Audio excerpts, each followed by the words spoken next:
KTV Originals।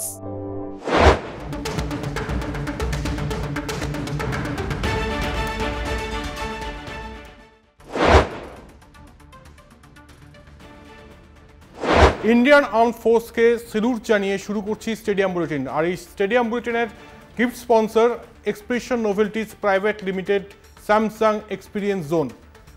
গতকাল রাত থেকেই আবহাওয়াটা মানে আমরা বুঝতে পেরেছিলাম এবং তারপর এটা স্পষ্ট হয়ে গিয়েছিল যে এই যুদ্ধকালীন পরিস্থিতিতে কোনোভাবেই ইন্ডিয়ান প্রিমিয়ার লিগ করা অ্যাটলিস্ট সম্ভব নয়। আর গতকাল রাতে আমরা জানি যে ধর্মশালায় ম্যাচটা বাতিল হয় আর তারপর আইপিএল গভর্নিং কাউন্সিলের মেম্বাররা বৈঠকে আসে, সেখানে বিসিসিআই কর্তারাও থাকে। চেষ্টা অবশ্যই করা হয় যে যাতে আইপিএল ম্যাচটা মানে আইপিএলটা এগিয়ে নিয়ে যাওয়ার একটা বিকল্প ভাবনা কিন্তু নেওয়া হয়েছিল, কিন্তু এই মুহূর্তে as of now need of the hour যেটা মনে করেছে এক্ষেত্রে বিসিসিআই কর্তা, বিসিসিআই সেক্রেটারি, তারা মনে করেছে এই মুহূর্তে এক সপ্তাহের জন্য স্থগিত রাখা হোক আইপিএল। আর সেই মতো আজকে অফিসিয়াল স্টেটমেন্ট এসছে বিসিসিআইয়ের তরফ থেকে, যেখানে তারা স্পষ্টত জানিয়ে দিয়েছে যে এক সপ্তাহের জন্য স্থগিত আইপিএল। আর এক সপ্তাহের পর কি হয় পরিস্থিতি, সেই পরিস্থিতি অনুযায়ী ব্যবস্থা নেওয়া হবে। বেশ কিছু অপশনস আমি কিন্তু বলে দিচ্ছি যে যা সূত্র বলছে আমাদের। এখনও পর্যন্ত 17টা ম্যাচ, গতকালের ম্যাচ ধরে যদি আমরা দেখি যে 17টা ম্যাচ এখনও বাকি আইপিএলের। আর 17টা ম্যাচ আয়োজন করা এতটা সহজও কিন্তু নয়, মানে তড়িঘড়ি আজকে বললাম কালকে ম্যাচ করতে হবে সেভাবে কিন্তু হবে না, কারণ লজিস্টিক্সে আটকে যাবে।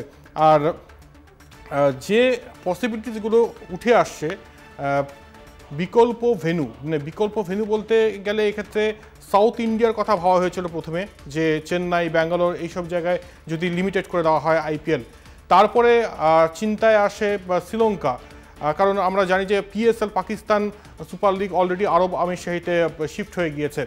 তাই এরপর 7 দিন পর বিসিসিআই কোন ভাবনা নিয়ে আসে সেই দিকে অবশ্যই নজর থাকবে। তবে এখনও পর্যন্ত যা খবর তাতে আলোচনা চলছে এবং সার্বিক পরিস্থিতি, কারণ এখানে পরিষ্কার বলে দেওয়া হচ্ছে যে জাতীয় সুরক্ষাটা কিন্তু আগে, মানে নেশন কামস ফার্স্ট, সবার আগে সেটা দেখা হচ্ছে এবং ক্রিকেটারদের সিকিউরিটিটাও কিন্তু মাথায় রাখা হচ্ছে, ক্রিকেট দর্শকদের সিকিউরিটিটাও মাথায় রাখা হচ্ছে। এবং সেই জন্যই গতকাল রাতে আমরা যেটা দেখি ধর্মশালায় যে তড়িঘড়ি ম্যাচটাকে বাতিল করা হয় এবং স্টেডিয়াম খালি করে দেওয়ার অনুরোধ করা হয়। অলরেডি আইপিএল চেয়ারম্যান অরুণ ধুমাল তিনি মাঠে এসে কিন্তু একটা কার্যকর ভূমিকা পালন করেন। এবার বিষয় হচ্ছে যে বিকল্প ভেন্যু হিসেবে যে নামটা উঠে আসছে শ্রীলঙ্কা, তবে সেটার সম্ভাবনা খুব কম। সাউথ ইন্ডিয়া যেসব স্টেডিয়াম রয়েছে সেখানে সেই স্টেডিয়ামগুলোর নাম উঠে আসছে এবং একই সঙ্গে ইস্টার্ন জোনেরও কিছু স্টেডিয়ামের নাম উঠে আসছে। তবে সব কিছু নির্ভর করছে আগামী 7 দিন পর পরিস্থিতি কোন জায়গায় যায় সেটার উপর কিন্তু সব কিছু নির্ভর করছে। তবে এই মুহূর্তে যেটা ফার্স্ট প্রায়োরিটি, যেসব বিদেশি ক্রিকেটাররা রয়েছেন, যেসব বিদেশি ক্রিকেটাররা ফ্র্যাঞ্চাইজিতে রয়েছেন তাদেরকে ঠিকমতো তাদের দেশে ফিরিয়ে নিয়ে যাওয়া। এবং এর মধ্যে বলে রাখি Sunil Narine, Andre Russell, Pat Cummins, Travis Head, Jos Buttler প্রমুখ এরা কিন্তু দেশে ফিরতে চাইছেন এবং এদের দেশের ক্রিকেট বোর্ড কন্টিনিউয়াসলি যোগাযোগ রাখছে বিসিসিআইয়ের সঙ্গে। ক্রিকেট অস্ট্রেলিয়া, পার্টিকুলারলি এই ক্রিকেট বোর্ডের নাম নেব, ক্রিকেট অস্ট্রেলিয়া একদম ধারাবাহিকভাবে পিএসএল এবং একই সঙ্গে আইপিএলে যেসব ক্রিকেটাররা অংশ নিয়েছে অস্ট্রেলিয়ার, তাদের সুরক্ষার জন্য লোকাল অথরিটি এবং একই সঙ্গে পাকিস্তান ক্রিকেট বোর্ড, বিসিসিআই সবার সঙ্গে যোগাযোগ রেখে চলেছে এবং তারা চাইছে যে যেভাবেই হোক না কেন অস্ট্রেলিয়ান ক্রিকেটারদের যাতে দেশে ফেরানো যায়। এবং একই সঙ্গে বলে রাখি যে অস্ট্রেলিয়ান ধারাভাষ্যকারও কিন্তু রয়েছে ভারতে, আমরা জানি ম্যাথু হেডেন রয়েছেন, তাদেরকেও যাতে ঠিক মতো একদম সুরক্ষার সঙ্গে অস্ট্রেলিয়ায় ফিরিয়ে নিয়ে যাওয়া যায়। তবে এই মুহূর্তে যা অবস্থা তাতে কি করবে সেটা অবশ্যই সময় বলবে। বিসিসিআই অবশ্যই সেই দিকে নজর রাখছে কীভাবে ক্রিকেটার এবং একই সঙ্গে ধারাভাষ্যকারদের সঠিক জায়গায় মানে তাদের গন্তব্যে পৌঁছে দেওয়া যায়। আর একই সঙ্গে এটাও বলে রাখি যে আজকে যেটা খবর সেটা হচ্ছে যে আরও একবার কিন্তু ভুয়ো মেল, মানে এটা প্রথমে গুরুত্ব দেওয়া হচ্ছিল না, দুদিন আগে আমরাও বলেছিলাম যে ইডেন গার্ডেন্সে একটা বোমাতঙ্কের মেল এসছে এবং আননোন আইডেন্টিটি থেকে এসছে। তো তারপর ইডেন গার্ডেন্সের পর আরও দুটো জায়গায় কিন্তু একই রকম মেল গিয়েছে এবং সেটা নিয়ে এখন চিন্তায় ভারতীয় ক্রিকেট বোর্ড। আমি বলে দিচ্ছি কোন কোন ভেন্যুতে এই মেলটা গিয়েছে। একটা হচ্ছে জয়পুর এবং আজকে দিল্লিতে গিয়েছে এবং ডিডিসির এক কর্তার সঙ্গে কথা হচ্ছিল এবং ডিডিসির এক কর্তা তিনি পরিষ্কার জানান যে সকালে একটা মেল পেয়েছে এবং সেটা দিল্লি পুলিশকে ফরওয়ার্ড করা হয়েছে আর দিল্লি পুলিশ পুরো বিষয়টা দেখছেন। তাই বলা যায় একদিকে ভারত পাকিস্তান যুদ্ধের আবহ, তারই মাঝে এই মেল, এটা কি ইঙ্গিতবহ নাকি জাস্ট একটা ক্যাজুয়াল মেল, মানে একটা মানে আতঙ্ক ছড়ানোর মেল, সেটার দিকে অবশ্যই নজর রাখছে পুলিশ। এবং তারপরে যেটা বলার বিষয়, কালকে ধর্মশালা স্টেডিয়ামে আমরা জানি যে ম্যাচটা বন্ধ করে দেওয়া হয় আর একজনের সঙ্গে যারা কালকে খেলা দেখতে গিয়েছিলেন তাদের সঙ্গে কথোপকথনের একজন কথা বলেছেন আমাদের সঙ্গে এবং তিনি জানাচ্ছেন যে কোনো রকম কিন্তু তাড়াহুড়ো করা হয়নি। প্রথমে যেটা হয় যে উত্তর পূর্ব এবং পূর্ব দিকের ফ্লাড লাইটটা অফ করে দেওয়া হয় এবং তারপর ধীরে ধীরে এসে যারা নিরাপত্তারক্ষী ছিল তারা পরিষ্কারভাবে জানান যে এই মুহূর্তে স্টেডিয়ামটা খালি করতে হবে এবং তারপর তারা ধীরে ধীরে কিন্তু স্টেডিয়াম থেকে বেরিয়ে যান এবং একই সঙ্গে জাতীয়তাবাদী স্লোগানও চলতে থাকে। আর তারপরেই আমরা জানি যে আইপিএল গভর্নিং কাউন্সিলের মেম্বাররা এবং একই সঙ্গে বিসিসিআই কর্তারা তড়িঘড়ি মিটিং ডাকে। মিটিংয়ে কেউ এটাও প্রস্তাব দিয়েছিল যে যদি বিকল্প ভেন্যু হিসেবে মানে কোনো দেশকে বাছা হয়, কিন্তু এরই মাঝে পাকিস্তান সুপার লিগ আমরা জানি যে আরব আমিরশাহিতে যেহেতু চলে যায় সেক্ষেত্রে আরব আমিরশাহিটা ক্যান্সেল হয়ে যায় এবং একই সঙ্গে পরবর্তী ভাবনা যেটা আসে যে আগামী এক সপ্তাহের জন্য স্থগিত আইপিএল। এই মুহূর্তে যেটা বলার বিষয়, মুম্বাই থেকে আমাদের যুগ্ম সম্পাদক গৌতম ভট্টাচার্য এই সার্বিক পরিস্থিতি, আইপিএল স্থগিত হয়ে যাওয়া এবং যাবতীয় যা আনুষঙ্গিক বিষয় সব নিয়ে তার প্রতিবেদন পাঠাচ্ছেন, শুনবো কি বলছেন তিনি। এই মুহূর্তের সবচেয়ে বড় খবর হলো যে ভারতীয় বোর্ড আইপিএলের যে অবশিষ্ট অংশ সেটা ভারতেই করার জন্য প্রাথমিকভাবে চিন্তাভাবনা করছে। অথচ কালকে রাত্রিরে 11টা সাড়ে 11টা নাগাদ যখন ম্যাচ পরিত্যক্ত ঘোষণা হয়ে গেছে এবং বোর্ড কর্তারা বৈঠকে বসেছেন, কথা বলেছেন নিজেদের মধ্যে, তখন ঠিক ছিল আইপিএল স্থগিত তো হবেই, স্থগিত হয়ে সেটা চলে যাবে বিদেশে, অর্থাৎ সেটা দুবাইতে যেতে পারে, আবুধাবিতে যেতে পারে, কলম্বোতে চলে যেতে পারে, যে কোনো জায়গায় চলে যেতে পারে এবং সেটা খেলাটা হবে হয়তো অগাস্ট বা সেপ্টেম্বর নাগাদ। অফিসিয়াল বিবৃতিটা বোর্ড কালকে রাত্রে দেয়নি, কিন্তু ধরেই নেওয়া হয়েছিল যে আইপিএল আর এখানে করা সম্ভব নয় এবং বিদেশি প্লেয়াররাও গাইগুই করতে শুরু করেন, তারা বলতে থাকেন যে আমরা থাকবো না। আজকে সকালবেলা বা দুপুরের দিকে পরিস্থিতি কিছুটা বদলে যায় এবং এটাই আশ্চর্যজনক যে এটা বদলে যায় কেন্দ্রীয় স্বরাষ্ট্র মন্ত্রকের সঙ্গে বোর্ড কর্তাদের বৈঠকের পর।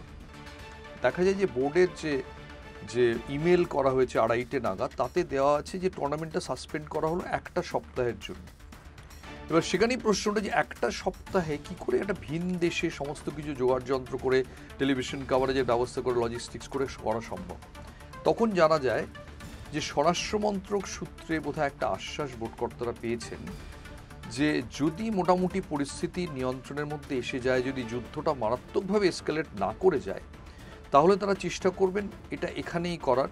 কারণ আইপিএল কোথাও একটা ভারতের শুধু ক্রিকেটীয় তাজ নয়, আমরা ভারত সরকারেরও একটা ভীষণ অহংকারের বিষয়, সেটা পাকিস্তানি রোষে সেটা অন্য দেশে চলে যাবে, এটা তারা ভাবতেই পারছেন না। এটা কোথাও তার সঙ্গে বোধহয় একটা গর্বের, একটা মর্যাদার যুদ্ধ রয়েছে। যে কালকে যখন ভারতীয় বোর্ড প্রথম জানায় যে যান্ত্রিক ত্রুটির জন্য ধর্মশালার ম্যাচ করা যাচ্ছে না তাদের অফিসিয়াল ওয়েবসাইট থেকে, সেখানে প্রচুর পাকিস্তানি ফ্যানেরা কটূক্তি করেন, অনেকে লিখতে থাকেন যে কি ডর গায়ে ক্যা, এইসব লিখতে থাকেন এবং সেগুলো হয়তো বোর্ড কর্তাদের খুব একটা পছন্দসই হয়নি, খুব সঙ্গত কারণে। তাই প্রথম পছন্দ ভারতে। এবার ভারতে কি করে খেলা হবে 7 দিনের মধ্যে, ভারতে যা পরিস্থিতি, তারা একটা বিকল্প সূত্র বের করেছেন। যদি বেঙ্গালুরু, চেন্নাই আর কলকাতায় 3টে জায়গায় খেলা যায়, যেখানে এখন অবধি সেরকম কোনো টেনশনের খবর নেই, তাহলে ম্যাচটা শেষ করা যেতে পারে। মনে রাখতে হবে ইডেন গার্ডেন্সে ফাইনাল আছে এবং প্লে অফ আছে। সিএবি প্রেসিডেন্ট বলছেন তিনি এখনও কিছু অফিসিয়ালি জানেন না। আজকে একটু আগে তার সঙ্গে কলকাতা টিভির তরফে কথা বললাম, উনি বললেন যে আমি কিছু জানি না, এখনও কিছু আমার সঙ্গে বোর্ড সচিবের কথা হয়েছে, কিন্তু ওরা বলেছে আপনাকে আমরা অফিসিয়ালি জানাবো, এখনও কোনো কিছু জানানো হয়নি। যেটুকু জানা যাচ্ছে যে মেন প্রবলেম হচ্ছে বিদেশি ক্রিকেটারদের নিয়ে। 11ই জুন ওয়ার্ল্ড সিরিজ চ্যাম্পিয়নশিপের ফাইনাল টেস্ট ক্রিকেটের অস্ট্রেলিয়া এবং দক্ষিণ আফ্রিকার মধ্যে ইংল্যান্ডে। অস্ট্রেলিয়া দক্ষিণ আফ্রিকার বেশ কিছু ক্রিকেটার চলে যাবেন, তারা থাকবেন না। জুন মাসটা পাওয়াই যাবে না, যা কিছু করার মে মাসের মধ্যে করতে হবে, নইলে পরে করতে হবে। কিন্তু ভারত মনে করছে যে এই যে সন্ত্রাসের পরিপ্রেক্ষিতে এরকমভাবে আইপিএল সরিয়ে নেওয়া, সেটা খুব তাদের পক্ষে খুব একটা ভালো বিজ্ঞাপন নয়। ওটা যেন প্রমাণ হয়ে যাবে যে আমরা এই পাকিস্তানের চাপে আমরা হটে গেলাম। তাই তারা বাকি 16টা ম্যাচ শুধু নয়, তারা কাল পরিত্যক্ত হওয়া ধর্মশালার ম্যাচটাও শেষ করতে চান, অর্থাৎ 17টা ম্যাচ শেষ করতে চান। 58টা ম্যাচ হয়েছে, কালকের ম্যাচটাও শেষ করতে চান। এই ম্যাচটা এগুলো কোথায় হবে? 3টে ভেন্যুর কথা ভাবা হয়েছে, বেঙ্গালুরু, চেন্নাই, কলকাতা। ডাবল হেডার বাড়িয়ে দেওয়া হবে, যেহেতু দিনের পুরো ম্যাচটা এক এক দিনে একটা ম্যাচ করতে গেলে অসুবিধে। তাই 17টা ম্যাচকে যদি ডাবল হেডার দিয়ে মোটামুটি ম্যানেজ করা যায়, সেটা কি করা যায় সেই অল্টারনেটিভ একটা ফিক্সচার তৈরির চেষ্টা চলছে। কিন্তু এগুলো সবই সম্ভব যদি দেশে আর যুদ্ধ এসকালেট না করে।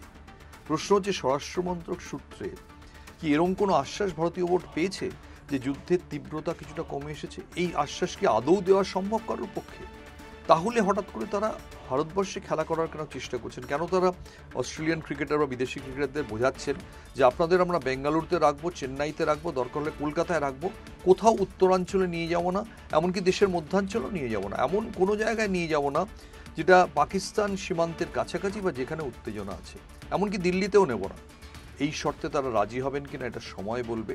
কিন্তু বিসিসিআই চেষ্টা করছে এই অর্থাৎ মে মাসের মধ্যেই আইপিএল শেষ করে ফেলার। তাই তারা বিবৃতিতে দিয়ে দিয়েছে অফিসিয়ালি সাসপেন্ডেড বাই উইক। প্রশ্ন হলো যে যদি পরিস্থিতি স্বাভাবিক না হয় তখন কি হবে? তখন প্রথম চেষ্টা হবে আবুধাবি কিংবা কলম্বোতে নিয়ে ফেলা। কলম্বোতে একটা সমস্যা হচ্ছে যে কলম্বোতে বৃষ্টি হচ্ছে খুব, টুর্নামেন্ট শেষ করা নিয়ে সমস্যা হবে বৃষ্টির জন্য।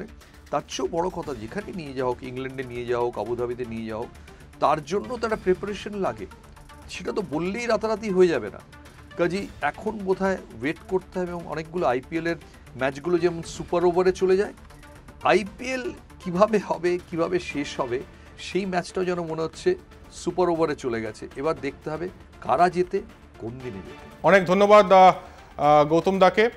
আর স্টেডিয়াম বুলেটিন আজ এখানেই শেষ করছি। তবে যাওয়ার আগে জানিয়ে রাখি যে গতকালের উইনার যিনি সঠিক উত্তর দিয়েছেন, সঠিক উত্তর হচ্ছে বীরেন্দ্র সেহবাগ, এবং সঠিক উত্তরদাতা লাকি বিজেতা যিনি Miraj Malik. Expression novelties private limited Samsung experience জোনের তরফ থেকে আপনাকে অনেক অনেক অভিনন্দন। শেষ করছি স্টেডিয়াম বুলেটিন। দেখতে থাকুন কলকাতা টিভি, রাত দিন 7 দিন।